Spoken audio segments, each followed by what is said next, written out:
رژیم کودککش و این باند جنایتکار دیشب دست به حرکتی زد که درگیری رو آغاز کرد، تجاوز رو او شروع کرد و به بدترین شکل خودش این کار رو کرد. یعنی هم به نیروهای مسلح ما، هم به نخبگان ما، هم به مردم ما و هم به سرزمین ما.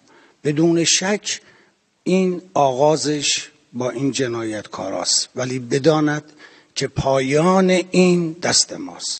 در هر مکانی، در هر زمانی، با هر ابزاری ما انتقاممون رو خواهیم گرفت و دشمن متجاوز رو سر جای خودش خواهیم نشاند و همه اونهایی که از او هم حمایت کردند و به او اطلاعات دادن، به او تجهیزات دادن، به او کمک مالی کردند، شریک در این جنایت هستند.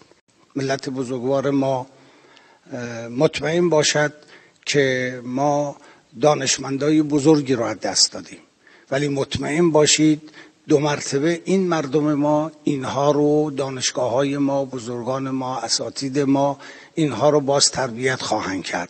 همینطور که همه میدانند که این علم پرورش یافته همین کشور و کاملا بومی ماست و همچنین فرماندهان ما همه تربیت شده دوران دفاع مقدس و بعد از آن در صحنه‌های مختلفند و دیدید که به سرعت اینا همین امروز جایگزین شدن و هیچ نگرانی در این بخش مردم عزیز ما نداشته بود. در طول تاریخ ملت ایران همیشه بزرگی خودش رو، عظمت خودش رو، قدرت خودش رو نشون داده. بدون شک امروز ما در یک لحظه تاریخی در تاریخ کشورمون هستیم. امیدوارم که انشالله مردم ما همینطور که در هر شرایطی که برای کشور پیش اومده اونها در میدان بودن و اونها بودن اساس قوت کشور و قوی بودن کشور، انشالله با آرامش خودشون، با حضور خودشون، با همراهی خودشون انشالله بتونیم این انتقام رو از این دشمن قداربند جنایتکار انشالله بگیریم.